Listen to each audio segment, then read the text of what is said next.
Journey of love. രചന നിലാവിൻ്റെ കൂട്ടുകാരി. അവതരണം സാലിം കരുളായി. ഇതാണ് ചന്ദ്രോത്ത് തറവാട്. ഇവിടുത്തെ കാരണവരായിരുന്നു രാജേന്ദ്ര പ്രതാപനും ഭാര്യ നാരായണിയും. ഇരുവരും ഇപ്പോൾ ജീവിച്ചിരിപ്പില്ല. ഇവർക്ക് 2 മക്കളാണുള്ളത്. ഒന്ന് സൂര്യപ്രതാപ്, ഭാര്യ ഇന്ദുലേഖ. സൂര്യ ചന്ദ്രോത്ത് വകയുള്ള ബിസിനസ്സുകളെല്ലാം നോക്കി നടത്തുന്നു. ഇന്ദു പാവൊരു വീട്ടമ്മയും. സൂര്യൻ്റെ ഒരേ ഒരു മകനാണ് യക്ഷിത് മഹാദേവ് എന്ന നമ്മുടെ ഹീറോ. മഹി അച്ഛനും അമ്മയായിട്ട് അത്ര രസത്തിലല്ല. കാരണം വഴിയെ പറയാം. 2 സീത. സൂര്യൻ്റെ സഹോദരിയാണ് സീത. വർഷങ്ങൾക്ക് മുമ്പ് അവരുടെ ഭർത്താവ് കുഞ്ഞും ആക്സിഡന്റിൽ മരണമടഞ്ഞതും വിഭ്രാന്തിയുടെ വക്കിലെത്തിയ അവരെ സൂര്യയാണ് തറവാട്ടിലേക്ക് കൂട്ടിക്കൊണ്ടുവന്നത്. സീതയ്ക്ക് മഹിയെ ജീവനാണ്. തിരിച്ച് മഹിക്കും അങ്ങനെയാണെങ്കിലും ഉള്ളിലുള്ള സ്നേഹം മഹി പ്രകടിപ്പിക്കാറില്ല. പക്ഷേ മഹി ആരെയെങ്കിലും അനുസരിക്കുന്നുണ്ടെങ്കിൽ അത് സീതയെ മാത്രമാണ്. അപ്പോൾ കഥയിലേക്ക്. മഹി റൂമിലേക്ക് കയറിപ്പോയി നിമിഷങ്ങളായെങ്കിലും ആരും മഹിയുടെ റൂമിലേക്ക് കയറാൻ താല്പര്യമില്ലാത്തത് കൊണ്ട് കുറച്ചു നേരം റൂമിന് വെളിയിൽ നിന്നുവെങ്കിലും വിശപ്പും ദേഹത്തുള്ള ആഭരണങ്ങളുടെ കനവൊക്കെ കൂടി അത് ക്ഷീണിച്ച് പോയിരുന്നു അവള്. തമ്പുരാട്ടി, ഇനി താലിപ്പൊലെടുത്ത് ഉള്ളിലേക്ക് സ്വീകരിക്കണോ? കുറച്ചു നേരം കഴിഞ്ഞിട്ടും ആരുവിനെ റൂമിലേക്ക് കാണാതെ വന്ന മഹി റൂമിന്റെ പുറത്തു നിന്ന് താളം ചവിട്ടുന്ന ആരുവിനെ കണ്ട് വാതിൽപ്പടിയിൽ ചാരിയെന്ന് പുരുകം പൊക്കിക്കൊണ്ട് ചോദിച്ചു, വേണമെങ്കിൽ താൻ അതുകൂടെ കൊണ്ടുവരുമോ? മഹിയുടെ ചോദ്യം ഇഷ്ടപ്പെടാതെ ആരു ദേഷ്യത്തിൽ അവനോട് തിരിച്ചു ചോദിച്ചു. പിന്നെ എനിക്ക് അതല്ലേ പണി, വേണേ കയറടി, അല്ലെങ്കിൽ ഇന്ന് മുഴുവൻ പൊന്നുമ്പോൾ അവിടെ തന്നെ നിൽക്കേണ്ടി വരും. മഹി ആരുവിനെ നോക്കി പൂച്ചത്തോടെ പറഞ്ഞതും ആരും അവനെ തറപ്പിച്ച് നോക്കി. എനിക്ക് തൻ്റെ കൂടെ തൻ്റെ റൂം യൂസ് ചെയ്യാൻ നല്ല ബുദ്ധിമുട്ടുണ്ട്. സാരല്ല, ശീലായിക്കോളും. ആരു പറഞ്ഞത് കേട്ട് മഹി നിസാരം പോലെ പറഞ്ഞ് ആരുവിനെ പിടിച്ച് വലിച്ച് റൂമിലേക്ക് ഇട്ട് കഥ കടച്ചു. ഡോ, എനിക്ക് തന്നെ പോലെ വൃത്തികെട്ട ഒരാളുടെ കൂടെ റൂം ഷെയർ ചെയ്യാൻ ബുദ്ധിമുട്ടുണ്ടെന്ന്. സോ എനിക്ക് വേറെ റൂം തന്നെ വേണം. അത് പറ്റില്ലല്ലോ. ഭാര്യ കിടക്കേണ്ടത് ഭർത്താവിൻ്റെ കൂടെയാണ്. അത് ആരിശിക്ക് അറിയില്ലേ? മഹി ഷർട്ടിന്റെ ബട്ടൺസ് അയച്ച് ആരുവിന് നേരെ നടന്ന് കള്ളച്ചിരിയോടെ ചോദിച്ചു. ഡോ, എങ്ങോട്ടാണോ താൻ ഈ ഇടിച്ചു കയറി വരുന്നത്? എന്റെ അനുവാദമില്ലാതെ എൻ്റെ ദേഹത്ത് തൊട്ട കൊല്ലാനും ഞാൻ മടിക്കില്ല. ആരു ദേഷ്യത്തിൽ ടേബിളിലുള്ള വേഴ്സ് എടുത്ത് കയ്യിൽ പിടിച്ച് മഹിയെ രൂക്ഷമായി നോക്കിക്കൊണ്ട് പറഞ്ഞു. ആരു പറഞ്ഞതിനെ പുച്ഛിച്ച് വിടുകയല്ലാതെ മഹി മറുത്തൊന്നും പറയാതെ ഷർട്ട് ഒരു ബിന്നിലേക്ക് ഇട്ടതും ആര് വേഗം അവനിൽ നിന്ന് മിഴികൾ മാറ്റി. നോണല്ലാത്തവൻ, ചെകുത്താൻ. മഹി തന്റെ മുന്നിൽ വെച്ച് ഷർട്ട് ഊരിയത് കണ്ട് ആരും മിഴികൾ വെട്ടിച്ചുകൊണ്ട് ദേഷ്യത്തിൽ പെറുപിറുത്തു. എന്താടി? പെട്ടെന്ന് മഹിയുടെ ശബ്ദം കേട്ട് മുന്നിലേക്ക് നോക്കി ആരു തന്റെ തൊട്ടു മുന്നിൽ ഷർട്ടിടാതെ നിൽക്കുന്ന മഹിയെ കണ്ട് ഞെട്ടി പിന്നോട്ട് ചുവട് വെച്ചതും കട്ടിലിന് തട്ടി ആരു സൈഡിലേക്ക് വീണതും ആര് പേടിയും വേദനയും കാരണം മിഴികൾ അടച്ചു. പെട്ടെന്ന് തന്റെ ദേഹത്തെ എന്തോ ഭാരം പോലെ തോന്നി കണ്ണുകൾ വലിച്ചു തുറന്നതും ആ നിമിഷം തന്നെ മഹി ആരുവിന്റെ ദേഹത്തിൽ കയറി കിടന്ന് അവളെ മുറുകെ ചുറ്റി വലിഞ്ഞ് ആരുവിന്റെ കഴുത്തിലേക്ക് മുഖം പൊഴുത്തി. ഞെട്ടിപ്പോയ ആരുവിന്റെ മിഴികൾ പുറത്തേക്ക് തള്ളി വന്നു. തന്റെ കഴുത്തിലായിരുന്ന മഹിയുടെ പല്ലുകൾ നൽകിയ വേദനയാണ് ആരുവിനെ സ്വഭാവത്തിലേക്ക് കൊണ്ടുവന്നത്.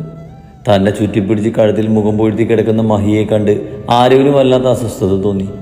മഹിയുടെ ചുണ്ടുകൾ ആരുവിന്റെ കഴുത്തിലൂടെ ഒഴുകി നടന്നതും ദേഷ്യം വന്ന ആരു സർവ്വശക്തിയും എടുത്ത് മഹിയെ തന്റെ ദേഹത്തിൽ നിന്ന് തട്ടി മാറ്റി ബെഡിൽ നിന്ന് എഴുന്നേറ്റ് കൈവീശി മഹിയുടെ കവിളിലൊന്ന് പൊട്ടിച്ചു. ഡേ! അടി കിട്ടിയ കവിളിൽ കൈവച്ച് മഹി ആരുവിന് നേരെ ദേഷ്യത്തിൽ ചീറി. മിണ്ടരുത്!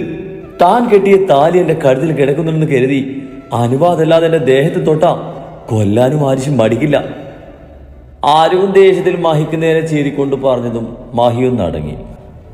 തനിക്ക് നാണല്ലടോ ഒരു പെണ്ണിന്റെ അനുവാദമില്ലാതെ ഇങ്ങനെയൊക്കെ ചെയ്യാൻ? താനൊക്കെ എങ്ങനെയാ ഇത്രയും വലിയൊരു കുടുംബത്തിൽ ജനിച്ചത്? കുടുംബത്തിന് പേരുണ്ടാക്കാൻ ഇതുപോലെ തലതെറിച്ചതുങ്ങൾ മതി. ആരു മഹിയെ നോക്കി അപ്പോഴത്തെ ദേഷ്യത്തിൽ വിളിച്ചു പറഞ്ഞു. ഡേയ് പൊന്ന നായിന്റെ മോളെ, നോവടക്ക് നിർത്തിയില്ലെങ്കിൽ എന്റെ കയ്യെന്ന് മേടിച്ചു കൂട്ടും നീ. ആരുവിന്റെ കവളിൽ കുത്തിപ്പിടിച്ച് മഹി ദേഷ്യത്തിൽ പറഞ്ഞതും അവന്റെ ദേഷ്യം കൊണ്ട് വലിഞ്ഞു മുറുകിയിരിക്കുന്ന ചുവന്ന കണ്ണുകളും മുഖവും കണ്ടതും ആരുവിനുള്ളിൽ ഭയം പൊട്ടിയെങ്കിലും അവൾ പുറമെ കാണിച്ചില്ല. പെട്ടെന്നാണ് മഹിയുടെ ഫോൺ റിങ് ചെയ്തത്. സ്ക്രീനിൽ ആദിയുടെ പേര് തെളിഞ്ഞു കണ്ടതും മഹി വേഗം ഫോണ് സൈലന്റ് ആക്കി. പൊന്നുമോൾ വായിട്ടാൽക്കാതെ പോയി റെസ്റ്റ് എടുക്ക്. ഇന്ന് നമ്മുടെ ആദ്യ രാത്രിയാ, നമുക്കത് ഗംഭീരമായി ആഘോഷിക്കാനുള്ളതാ. അതും പറഞ്ഞ് ആരുവിന്റെ അതരങ്ങളിലൊന്ന് അമർത്തി ചുംബിച്ച് മഹി ഷെൽഫ് തുറന്ന് അതിൽ നിന്നും ഒരു ബ്ലാക്ക് ഷർട്ട് എടുത്തിട്ട് വാതിൽ ചാരി പുറത്തേക്ക് പോയതും ആരു ദേഷ്യത്തിൽ ചുണ്ടുകൾ തുളച്ച് ബെഡിലേക്കിരുന്നു. വൃത്തികെട്ടവൻ, ചെകുത്താൻ, അങ്ങനെ രാത്രി കൊല്ലും ഞാൻ അയാളെ. ആര് ദേഷ്യത്തിൽ ബെഡിൽ കിടന്ന പില്ലോ എടുത്ത് തറയിലെറിഞ്ഞു. പെട്ടെന്ന് ഡോറിലൊരു തട്ട് കിടന്നും ആരും മഹിയാകുന്നു കരുതി. നാശം, ഇങ്ങനെ പോയില്ലേ? ആര് ദേഷ്യത്തിൽ പോയി ചാരി വെച്ച വാതിൽ തുറന്നതും കാണുന്നത് പുഞ്ചിരിയോടെ നിൽക്കുന്ന സീതയാണ്. മനസ്സിലെ സംഘർഷം കാരണം ആരുവിന് ചിരിയൊന്നും വന്നില്ലെങ്കിലും അവർക്കൊന്നും തോന്നാതിരിക്കാൻ ആര് വരുതി തീർത്ത ചിരിയോടെ അവരെ നോക്കി പുഞ്ചിരിച്ചു. ഞാനേ മോൾക്ക് മാറാൻ ഡ്രസ്സ് കൊണ്ടുവന്നതാണ്, ഇവിടെ ഒന്നും ഇരിപ്പില്ലല്ലോ. സീത ഉള്ളിലേക്ക് കയറിക്കൊണ്ട് പറഞ്ഞപ്പോഴാണ് ആരും അതേക്കുറിച്ച് ചിന്തിച്ചത് തന്നെ. ഇവിടെ ഇങ്ങനെയുള്ളതൊക്കെ ഉള്ളൂ. ഞാൻ എന്തോ മുണ്ടും നേരിയതോ അധികം ഉടുക്കുന്നത്. ബ്ലൗസ് ഞാൻ മോളുടെ ഏകദേശം അളവ് വെച്ച് ഷേപ്പ് ചെയ്തിട്ടുണ്ട്. പാകമാകുമെന്ന് നോക്ക്. മാഹിക്കൂട്ടം വന്നിട്ട് നിങ്ങൾ പുറത്തു പോയി ഇഷ്ടമുള്ളതൊക്കെ വാങ്ങിക്കോളൂ. തൻ്റെ കയ്യിലുള്ള പുതിയ നേരിയതിൻ്റെ സെറ്റ് ആരുവിൻ്റെ കയ്യിലേക്ക് വെച്ച് കൊടുത്ത് സീത പറഞ്ഞു. അല്ല, മോൾക്കിത് സ്വയം എടുക്കാൻ അറിയോ? എനിക്കറിയാം. അറിയില്ലെങ്കിലും ആരും പെട്ടെന്ന് അങ്ങനെ പറഞ്ഞു. ഞാൻ മോൾക്ക് ആരാണെന്ന് അറിയോ? ഇല്ല. സീതയുടെ ചോദ്യം കേട്ടതും ആര് വേഗം ഒറ്റ വാക്കിൽ തൻ്റെ ഉത്തരം ഒതുക്കി. ഞാൻ മാഹിക്കുട്ടൻ്റെ അപ്പച്ചിയാണ്, പേര് സീത. മോള് വന്നപ്പോൾ താഴെ ഉണ്ടായിരുന്നതാണ് മഹിമോൻ്റെ അച്ഛനും അമ്മയും. പേടിക്കണ്ട, ഇവിടെ ആർക്കും മോളോട് ഒരു ദേഷ്യമില്ല. പിന്നെ ഞങ്ങളുടെ മഹിമോൻ്റെ കല്യാണം കാണാൻ പറ്റാത്ത സങ്കടം, അത്രേ ഉള്ളൂ. മോൾ ഫ്രഷായി വാ, വല്ലതും കഴിക്കാം. ആരുവിനോടായി അത്രയും പറഞ്ഞ് സീത താഴേക്ക് പോയതും ആര് തൻ്റെ കഴുത്തിലുള്ള താലിയും വിവാഹത്തിന് മുമ്പ് വരെ ഇട്ടുകൊണ്ട് നടന്ന കുഞ്ഞു ചെയിനും ഒഴികെ തൻ്റെ ശരീരത്തിലുള്ള മറ്റ് ആഭരണങ്ങളെല്ലാം മൂല്യലക്ഷ്യമായി മിററിന് മുന്നിലുള്ള ടേബിളിൽ വെച്ച് സീത കൊടുത്ത ഡ്രസ്സും എടുത്ത് ഫ്രഷാകാൻ കയറി. ഫ്രഷായി വന്ന ആരുവിന് സെറ്റും നേരിയതും കൊടുക്കാൻ അറിയില്ലെങ്കിലും എങ്ങനെയൊക്കെയോ ഒരുവിധം ഒപ്പിച്ചെടുത്ത് ബെഡിൽ വന്നിരുന്നു. നല്ല വിശപ്പ് തോന്നുന്നുണ്ടെങ്കിലും ആരുവിന് താഴേക്ക് ഇറങ്ങാൻ ബുദ്ധിമുട്ട് തോന്നി. വിശപ്പ് ക്ഷീണമൊക്കെ തോന്നിയതും ആര് ബെഡിൽ കിടന്നതും പതിയെ അവൾ ഉറങ്ങിപ്പോയിരുന്നു. ഉച്ചയ്ക്ക് സീത ആരുവിനെ താഴേക്ക് കാണാതെ വന്നതും അവളെ ഭക്ഷണം കഴിക്കാൻ വിളിക്കാൻ വന്നപ്പോഴാണ് ആരും എണീക്കുന്നത്. സോറി, ഞാൻ അറിയാതെ ഉറങ്ങിപ്പോയി. തൻ്റെ മുന്നിൽ നിൽക്കുന്ന സീതയെ കണ്ടതും ആര് വേഗം ബെഡിൽ നിന്ന് ചാടി എണീറ്റ് അവിടെ മുഖത്തേക്ക് നോക്കാതെ പേടിയോടെ പറഞ്ഞു. ആരുവിൻ്റെ ഭാവം കണ്ട് സീതയ്ക്ക് ചിരി വന്നു. എൻ്റെ കുട്ടി, നീ എന്തിനാ സോറി പറയുന്നത്? ക്ഷീണം കാണുമെന്ന് കരുതിയ ഇത്രയും നേരം വിളിക്കാൻ വരാഞ്ഞത്. മോള് മുഖം കഴുകി വാ, ഭക്ഷണം കഴിക്കാം. സീത ചിരിയോടെ പറഞ്ഞതും ആര് തലകുലുക്കി വേഗം ബാത്റൂമിൽ പോയി മുഖം കഴുകി വന്ന് സീതയുടെ കൂടെ താഴേക്ക് പോയി. സീതയും ആരും ഊൺമുറിയിലെത്തുമ്പോൾ എന്ത് കഴിക്കാനുള്ളതെല്ലാം എടുത്തു വെക്കുകയായിരുന്നു. വാ മോളെ, ഭക്ഷണം കഴിക്കാം. ആരുവിനെ കണ്ടതും ഭക്ഷണം വിളമ്പിയ പ്ലേറ്റ് നീക്കി വെച്ച് അവളെ നോക്കി ചിരിയോടെ പറഞ്ഞു. മടിച്ചു നിൽക്കുന്ന ആരുവിനെ സീത ചെയറിലേക്ക് പിടിച്ചിരുത്തി കൂടെ അവരും ഭക്ഷണം കഴിക്കാനിരുന്നു. നല്ല വിശപ്പുള്ളത് കാരണം തന്നെ ആര് വിളമ്പിയ ഭക്ഷണം മുഴുവൻ കഴിച്ചു.